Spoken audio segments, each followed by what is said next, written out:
The Elk Hair Caddis is one of the most famous flies on the planet. It floats high, it's easy to see, and it's a favorite snack for trout all across the world. The Elk Hair Caddis has been around for almost 70 years, and I bet all of us have at least one or two in our fly box right now. But do you know who, when, or how it was invented? And do you know that you can do more with this fly than just dead drift it through good-looking water?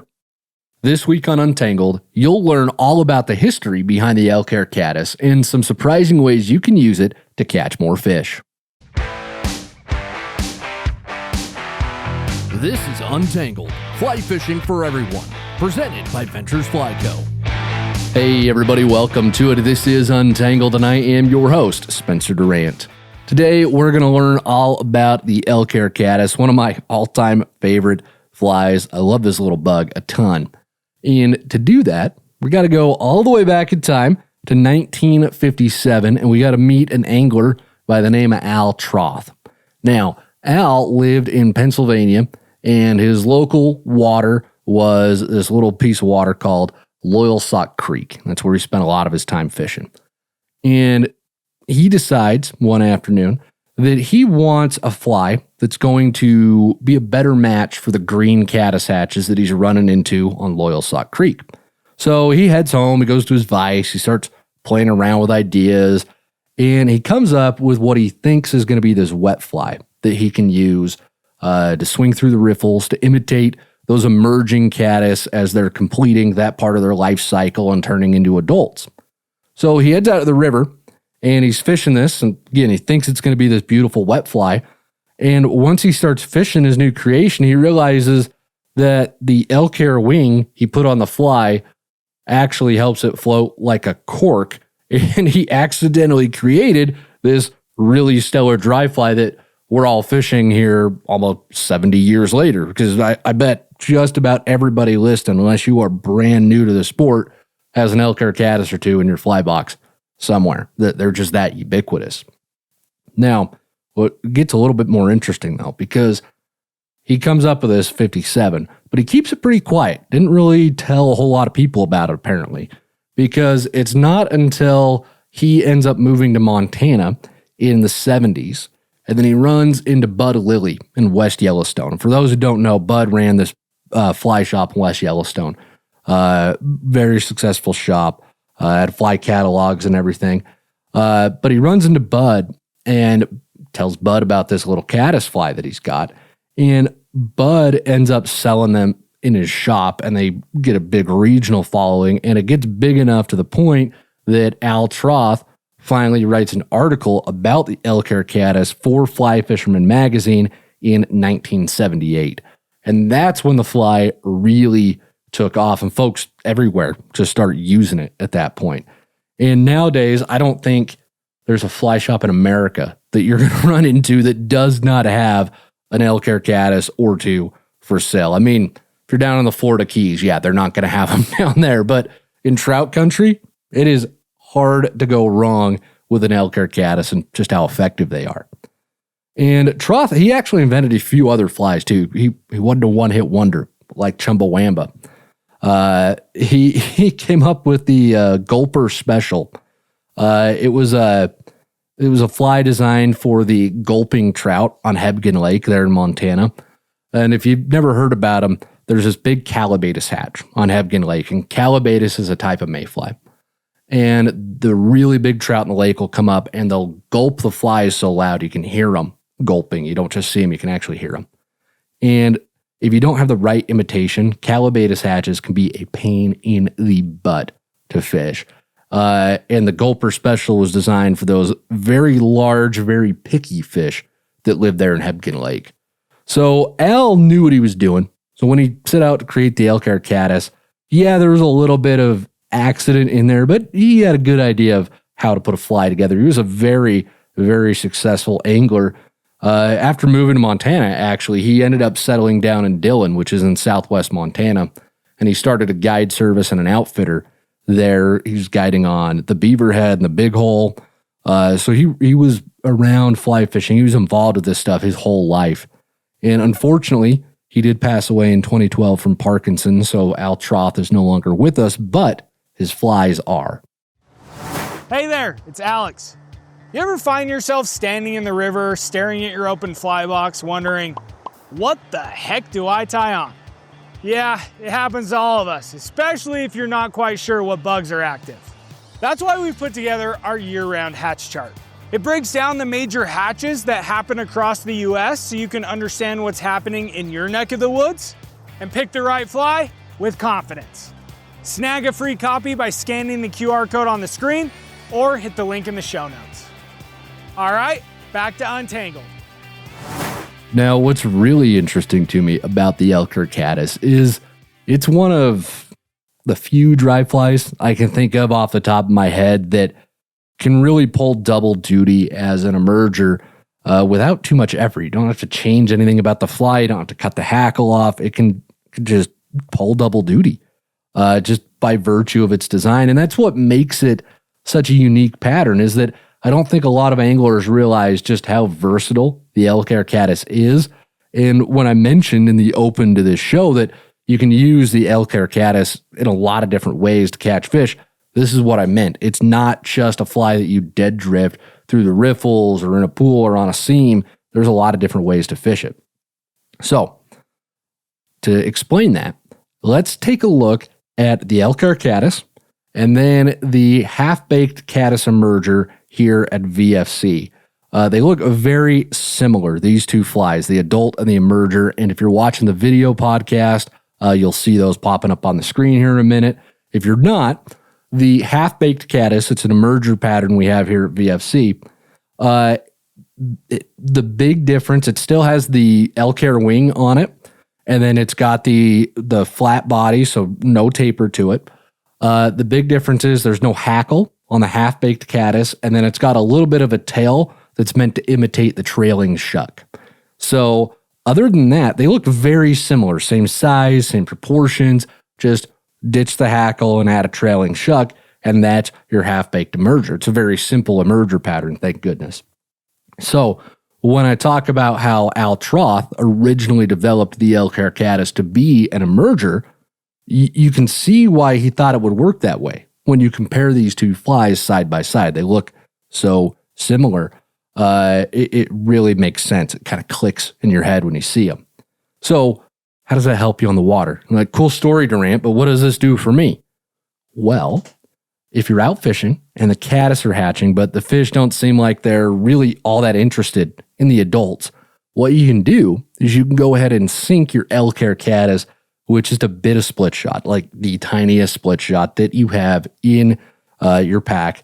And then you can fish it like an emerger. Just get it a couple inches below the surface.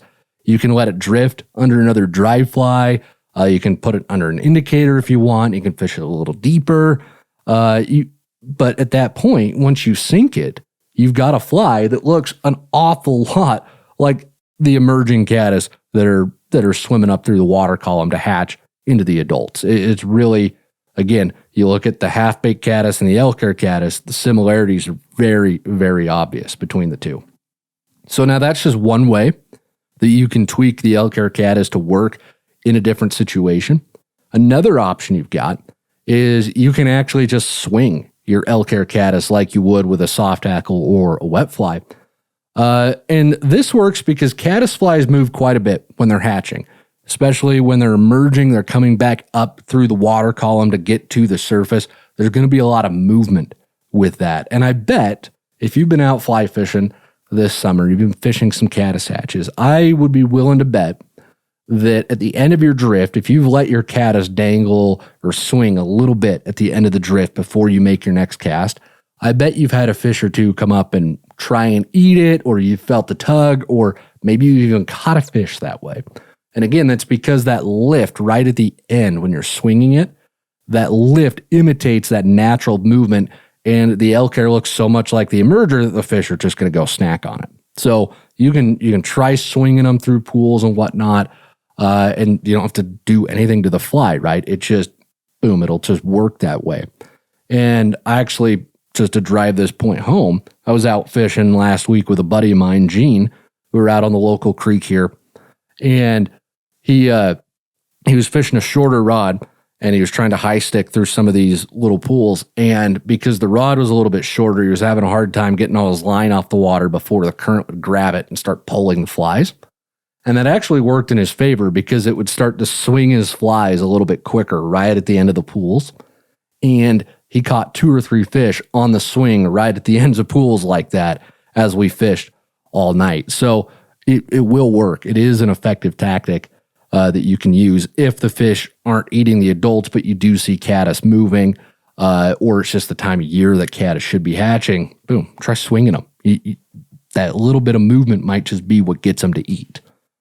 Another trick, again, with the movement is you can skitter. You can kind of skate the caddis across the surface, not just underneath the water, but on top of the water as well. Because if you take a few minutes to watch caddis flies when they're hatching, or when they come back to the river to lay their eggs, what you're going to notice is they really don't spend a whole lot of time on the water. They want to get out of the water as quick as they can because they know they're easy food. I'm convinced of it. I don't know if they actually know that, but probably deep down in their little bug brain, there's an instinct saying, you're going to get eaten, fly away, fly away. And they're like, okay. So they're wanting to get out. They want to scamper, and they do move. They do wiggle. They're not just sitting still like mayflies. Mayflies have that tendency to, they'll move a little bit too, but mayflies really have that tendency to just kind of sit there and look very graceful. Caddis, not so much. There'll be some movement on the water. So if you're fishing caddis without much luck, you've seen fish come up and eat off the top. You know they're eating the adults. Give it a little bit of a twitch. Just move your rod tip back and forth just a tiny bit. Let it skitter. Let it skate. Let it swing at the end of the drift across the top of the water. That might just be enough to trigger the fish to come up and eat it. And in that same vein, if you go back to what I said about when the caddis come back to the river to lay their eggs, what you're going to notice is they'll come down and it looks like they're bouncing off the water, because they'll buzz above the water, they'll hit the water to lay their eggs, they'll chill there for a second, and then they'll shoot right back up, fly up into the air, come back down to the water, lay some more, and they'll do it so much it just looks like they're bouncing on top of the water. And what you can do, and I actually saw this technique, Gilbert Rowley put a film out about it, and this is the first place I saw this technique, but it made so much sense when I saw it. It was like a light bulb clicked. I thought, that's brilliant. I don't know if Gil came up with it, but his video was the first one I ever saw this technique displayed in. But what he did was he put an Elk Hair Caddis on, just tied it onto the end of his line, and then put a nice heavy nymph as a dropper, something that'll sink very quickly. And you're going to cast those two out. And once you've cast them out, you're going to high stick it so that you've got a direct connection to that caddis. You want to be able to move that caddis with hardly any work at all. And then you're just going to barely twitch the top of your fly rod, just barely move it. And that's going to pull that caddis up off the surface a few inches.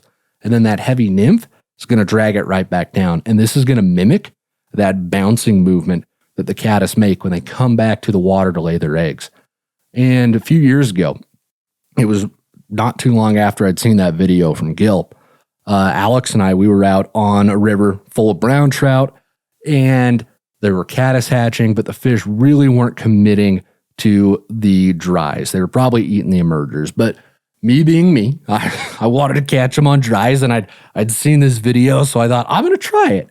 So I rig it up, I throw it out there, and I just start bouncing it, and I caught 3 or 4 off the bounce like that. They were coming up and crushing the caddis. It really was a unique, interesting way to fish. I don't know that it's going to be a go-to technique for me.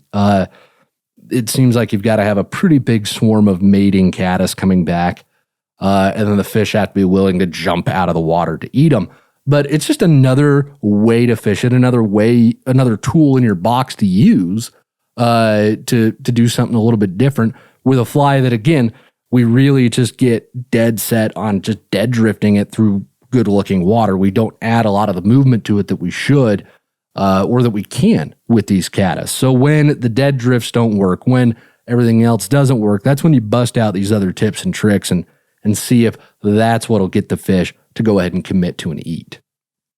And then I'll also add The Elk Hair Caddis is one of my go-to searching patterns. So what that means is when I'm on water that's new to me, and there's not much hatching, if it's during caddis season, and that's basically any time from June through October in most places where there's trout, I'm tying on a caddis because it's just buggy enough that fish will respond to it. Even if the caddis aren't actively hatching, they'll still come up and eat it.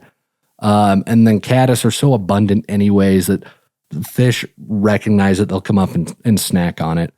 And it's just a great way to kind of look for where the fish are, see if they're willing to come up and eat. Again, it's just a really solid searching pattern. And, I believe in it enough that when I was in Alaska it was last year, I try to go up every year, but I don't think I'll make it this year because of the baby. Apparently when you have a baby, you can't travel as much anymore. I wish someone would have told me that beforehand. But I was in Alaska last year. We were fishing just a bunch of random trout streams down there. And there wasn't a whole lot hatching. It was one of the many overcast, just kind of drab days in Alaska. So I just tied on an Elk Hair Caddis, and I think I had a pair going on as my dropper. That's all I fished. And I caught plenty of fish coming up and actually crushing the caddis. Nothing huge, nothing really to write home about, not the giant rainbows that you see on Instagram all the time, but it was still wild rainbows in their native habitat, which was really, really cool for me to do. So that's how much faith I've got in it, is I'll tie it on in a place that far flung and just use it, and it works. So hopefully you can take something from this and apply it to your own fly fishing. And that's actually going to wrap up all our discussion on the caddis fly today. So if you learned something brand new, or you have another tip or tactic for fishing caddis flies, definitely let us know in a comment. I would love to hear all about it. So, but we're going to go ahead and move on into the Q&A section of the show today. We've got a great slate of questions about how to find fish in rivers during different seasons, how to downsize your fly collection so you're not carrying 8,000 boxes to the river, and then detecting those really subtle bites that trout are famous for. So we've got a lot of great stuff coming up. And it just, in case you're new here, every week at Untangled, we spend half the show directly answering questions from listeners and viewers just like yourselves. And often the questions you send in become the basis for the open of the show as well. So if you've got a fly fishing question that you would like answered, you can go ahead and send those on in. There's a link to do that in the show notes or right here on the screen if you're watching the video podcast. Our first question this week is from Philip from Nevada. Writes in and says, "Hi, Spencer. Just got done watching another episode of Untangled about fly selection. My question is about rivers. Here in Nevada / the Eastern Sierra region, the rivers are slow in flow and get warm. During the winter, the trout are in the lower elevations, and then at the end of spring, I go from catching trout to smallies. Where are the trout going when it starts to warm up in these lower elevation areas? Should I focus on moving upriver or fishing deeper spots? I love your podcast and watch it leading up to every trip to get amped for the day and to get some tips to try out. Can't wait for my VFC flies to arrive too. I'm watching the mailbox. Thanks again." Hey, Philip, good question, and thank you for the kind words. Appreciate hearing that. Fish definitely move around throughout the year to seek their preferred habitat. They move a lot more than I think most of us realize. They're also going to move around to access spawning grounds throughout the year. They'll run up usually into the headwaters to the smaller streams where the water is the coldest and the cleanest to do their spawning. I think a lot of anglers imagine trout as kind of these like static critters that don't really move too much, but they really do kind of get around. So without knowing the exact streams that you're talking about here, it's hard for me to be sure what exactly is going on, but my gut tells me that your initial assumption is right, that the fish are moving up river, and they're doing it because they want to get to cooler water. Trout thrive in water that's in the high 40s to the low 60s. So that's their window when trout are going to be at the happiest. Below or above that, the trout really don't want to be there too much. So if the smallmouth bass are showing up, that's definitely a sign that the water is probably too warm for trout, at the very least to be feeding, to be doing much of anything, because smallies really love water temps between 69 and 79 degrees. That's their sweet spot. And that's from the Wisconsin Department of Natural Resources who put that out. They know a thing or two about bass up there. And we know that once the water temps get past about 68 degrees Fahrenheit, that the trout just kind of shut down. They'll still eat. They don't just completely stop, but there's a lot less dissolved oxygen in warmer water, and the trout need a lot of that. So when there's less oxygen, the fish are going to move a lot less because it's harder for them to breathe. So they're just going to do less when that water gets warm. And if it warms up too much, the trout will actually suffocate and die because they don't have enough oxygen. Now the bass can obviously handle that. They thrive in that warmer water, more so than the trout do. So when when you go from catching trout to smallies, it's possible the trout are still in the rivers, that they're just in the deepest pools where the coolest water is. But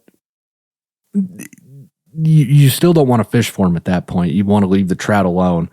But I would reckon they're probably going upriver. They're probably seeking out the cooler water, and they probably make their way upriver to spawn and then hang out there all summer and then wait until everything cools down, and then they come back down in the winters to hang out. Because up in the high country, a lot of that stuff's going to ice over, or it's going to get so low that there's not going to be much food at all. So they'll follow the food too. That's the other thing, is the fish are going to follow the hatches around.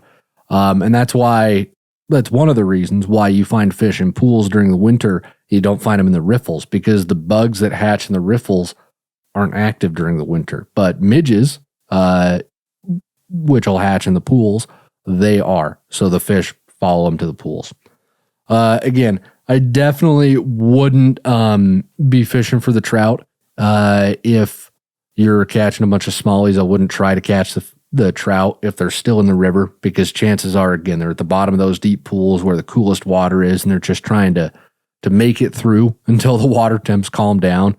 So I would just say, get up into that high country, get up into that Sierra Nevada stuff.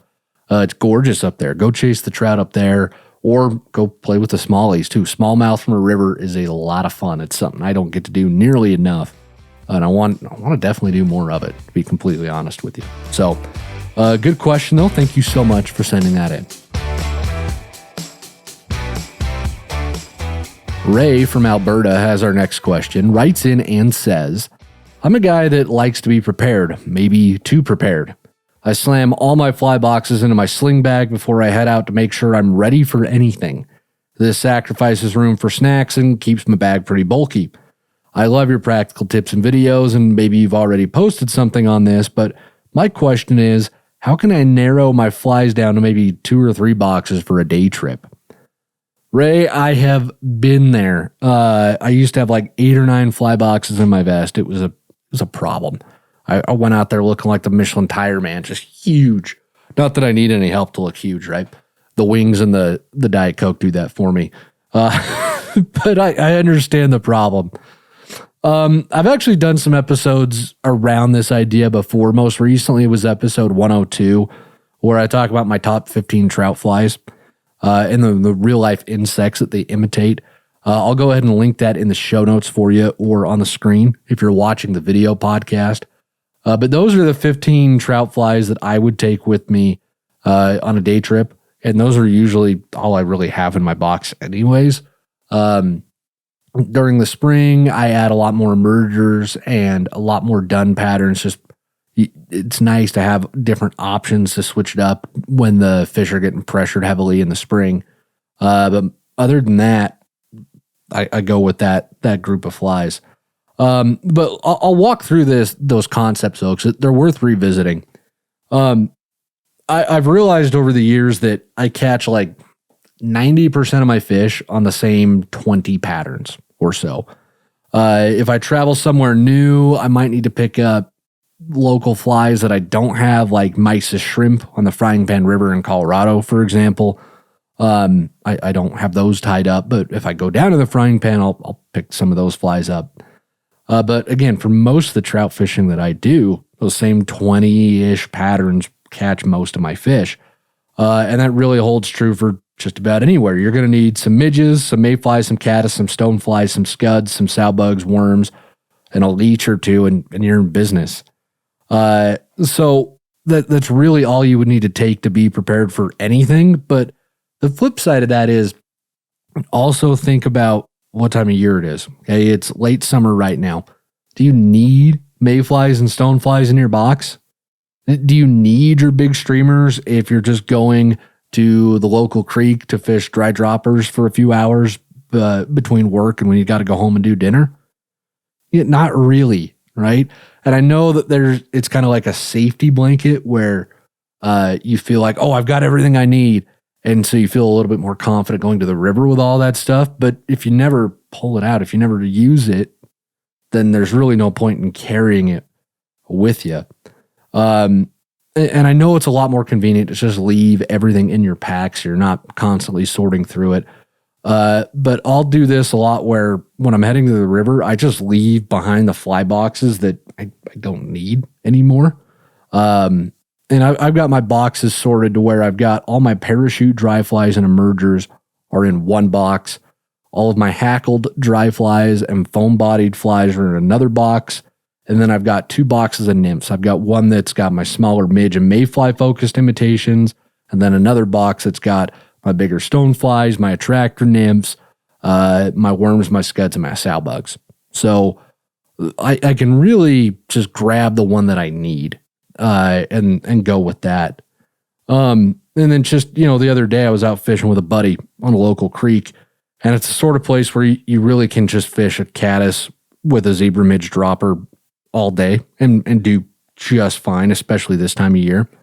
So I don't need my stoneflies and my worms with me. There's not going to be an instance where I'm going to need those flies. They're just not on the menu right now. A worm's going to work, but the zebra midge and the Elk Hair Caddis have me covered. And maybe I need to switch to a Paragone to get a little bit deeper. Or maybe I need to change the size or whatever. I've got variations of that in the box, but I don't need my stonefly nymphs. I don't need all that other stuff with me.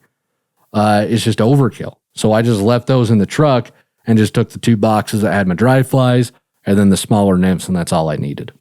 So that's one way to do it. The other thing that you can do is you can also just buy another box that's just your day trip box. So you fill that with a few of the flies that you think you'll need that day. And then you can pick what flies those are just by paying attention to how many different flies you've used next time that you go fishing. And then you can just put those patterns in the box. And I guarantee it's going to be fewer flies than you think, unless you're on some kind of crazy pressured tailwater where you've got to switch flies out pretty consistently. You'll end up using a lot fewer flies than you think. So if you keep track of them, then you can just stack those patterns in a little day trip box and boom, you're good to go. So my takeaway is I wouldn't worry too much. I wouldn't fret too much about being prepared for anything because you don't need to be prepared for anything at every time of the year because things change. The hatches change, the fish key in on different things. So you don't have to have everything all the time for any variability. You can just keep it simple. And that's something I really have been trying to do the last couple of years is how do I simplify this? How do I make this as easy, enjoyable, and simple as possible for me? And just going easy on the fly selection has been a huge game changer for me in that regard. So hopefully those tips help you out. Thank you so much for sending that question in.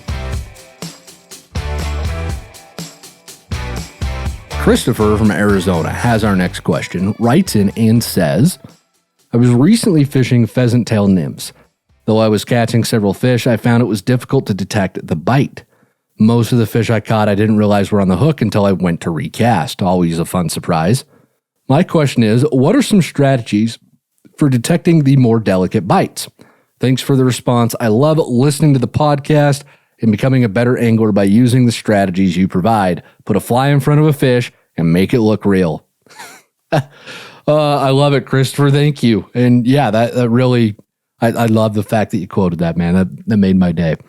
I'm going to get that on a t-shirt and here at VFC at some point. It's going to happen.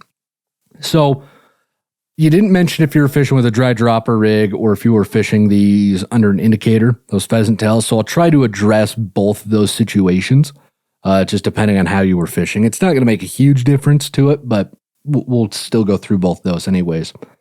The key thing that you're looking for, whether you're fishing nymphs under an indicator or in a dry dropper rig, is you want that bobber or that dry fly to do something unnatural. That's the key that a fish has gone ahead and eaten it, because you want that dry fly, you want that bobber to get a nice drag-free drift when you're fishing nymphs under them, because that is telling you that, okay, everything is being pushed by the current. It's looking and acting natural. So when the fish see this, they're not going to see something that makes them think, oh, that's fake, because that fly is moving across the current way too fast. They don't move like that. No, it's just drifting naturally and normally the way that it should. That's your goal. You want that good, natural looking drift. So if some kind of movement happens that isn't natural, if that bobber or that dry fly pauses or even hesitates just barely before continuing its drift, that's often going to be a sign of a very subtle bite from a fish. As an example, a couple winters ago, in fact, it was the first winter in this part of Wyoming. I used to live down in southern Wyoming, and now we're up a little bit further north. And it was the first winter here. We were out fishing one of the tailwaters, and it was stupid. It was like 14 degrees. It was stupid cold. We should not have been outside. But I'm all bundled up. I'm wrapped up in 8 layers of Gore-Tex and wool. And we get to the river, and it was the kind of place where your guides ice up after almost every cast because it was so cold outside. And I had a couple of nymphs under an indicator. I don't even remember what all I was fishing. But I throw that indicator out into some fishy looking water, and I let it drift. And that indicator didn't stop. It just hesitated, just briefly hesitated. So I set the hook. And I set that hook into a 23-inch brown trout that ate a size 16 olive zebra midge, which blew me away. It was amazing to catch a fish like that, especially in those circumstances. It was just incredible to run into a fish like that. But that bobber barely hesitated as it was going down the river. Just paused long enough for me to say, hey, that doesn't look right. Set the hook, and boom, it was a fish. So I really can't hammer home that point hard enough here. Any unnatural movement to your bobber or to your dry fly for fishing dry dropper is an indication that a fish has either eaten your fly or your flies have gotten hung up on something. So you've got to set on those. So you've got to pay a lot of attention throughout the drift. You've really got to be dialed in on that so you don't miss anything. So just paying more attention, and I'm not trying to tell you you're doing something wrong, or I'm not trying to come down on you, right? You've got to pay really close attention. You've really got to watch it. Something else you can do though is if the water's clear enough and you're in the right spot, you can actually watch the fish as your flies drift past them, if you're able to see the fish. Because often trout are going to move to eat the nymph, and you'll see the white of their mouth open and close around the nymph. And you're going to see that a lot of times before your dry fly or your bobber ever moves. And sometimes the fish are so fast that they will grab it, spit it out before your dry fly or your bobber it stops moving entirely. It's kind of crazy, actually, when you get to see that. You'll watch fish suck your nymph in and your dry fly never moves. It's kind of disconcerting, because then you start thinking about how many fish you never even get the chance to catch because you never saw your dry fly or your indicator move. And that's one of the selling points of tight line nymphing, is you feel a lot of those. So you end up catching more fish that way. So if you're able, watch the fish as your flies drift past them. And if they're getting close and you see that fish move, wait until you see its mouth open and close and then set the hook. Or if you can't see its mouth opening and closing, maybe you're behind it. Wait until you see the fish move back to its original feeding lie and then set the hook. This happened to me just a couple of weeks ago. I was out fishing the local creek and I got to this beautiful little pool and there was a big rainbow parked on the bottom. And it took me a few casts before I could get the flies. I had to cast far up ahead of it so the fly would have enough time to sink to this fish because it was right at the tail of the pool. And once I got that fly to sink and I was directly behind this rainbow, he couldn't see me, but I could see him and I'm directly behind it. And I finally get that fly to drift, and I knew it had drifted and sunk to the right spot because I watched the fish move to the right, and my dry fly never moved. I just watched the fish move to the right, and then when he started moving back to the left, again, my dry fly never moved, but once he started moving back to the left, back to his original lie, I set the hook. And he actually ended up running downstream, tangling himself around my leg like 3 times, and I was with a buddy, and he's watching all this going on, and I'm trying to untangle myself while keeping the fish on and not fall into the river. It was this most embarrassing trout rodeo that I've ever been a part of. And somehow that fish stayed on the line the whole time. Blew my mind that happened. But it was a nice, like 15, 16-inch rainbow, nice and fat, really big for that creek. It just blew my mind. I caught something like that and held it on. But when you get to actually watch the fish like that, it's really cool. And it just drives home again this point of any unnatural movement on your flies. Make sure that you're setting the hook, okay? And bottom line, you've got this down because you understand, put a fly in front of a fish and make it look real. So if anything about your drift doesn't look real, set that hook and chances are you're going to start catching a lot more fish. So thank you a bunch for sending that question on in. And that's going to do it for the Q&A section for us this week, folks. But don't go anywhere because we've got the Live Real Life moment coming right up. Every week here at Untangled, we end the show by sharing a story and some pictures from folks out in the audience who are living real life, getting out there and having fun on the water. I love to read these stories and see the pictures and get a taste for the adventures that y'all are having. So if you've got a Live Real Life moment you would like to share, you can send yours in at the link in the show notes or right here on the screen if you are watching the video podcast. And this week's Live Real Life moment is from Tommy. After a couple of months of research and a couple planned trips that didn't work out, I finally got the chance to go try my luck at trout fishing with my fly rod. It was a very cold morning, but with crystal clear skies and a beautiful sunrise. There were no bugs on the water, and I wasn't about to get my hands wet turning over rocks to see what bugs were crawling under them. So I went with a double nymph rig with a Frenchie on top and a zebra midge as my bottom fly. After an hour with a couple missed bites, I decided to try a deeper pool a little further down. As I approached the pool, I saw several brown trout jumping completely out of the water, so I knew there were fish in the pool. I adjusted my indicator for the deeper water and made a few casts. Just as I was about to change rigs, the indicator gave the slightest wiggle and I set the hook. As I started to fight the fish, it jumped out of the water and began to swim downstream. I continued to fight the fish, and after 2 more amazing jumps, I managed to coax a nice rainbow into my net, where it made one last attempt at freedom with one quite impressive head shake that threw the zebra midge out of its mouth, but it failed to escape the net. Not a trophy in size, but will be a treasured memory for sure. Tommy, that's awesome. And that I didn't even realize until I read your story just now that it dovetailed so well with that previous question about just the slightest wiggle, right? Just those tiny little indications that a fish eats it and you did the right thing. You set the hook and boom, you get into a fish that you're never going to forget. That's what living real life is all about. You exemplified it there. Great story, and thank you so much for sharing it with us. I appreciate it a ton.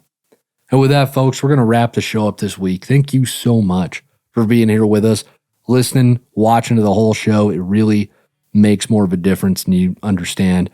If you'd like to help out even more, you can rate and subscribe to the show wherever you're listening to it, because the more ratings and subscriptions we get, the more folks we can help live real life, which is our entire goal here at VFC. We want you to have experiences like what Tommy just had. So I'm going to quit talking so you can get out on the water, go have some fun, and until next week, live real life.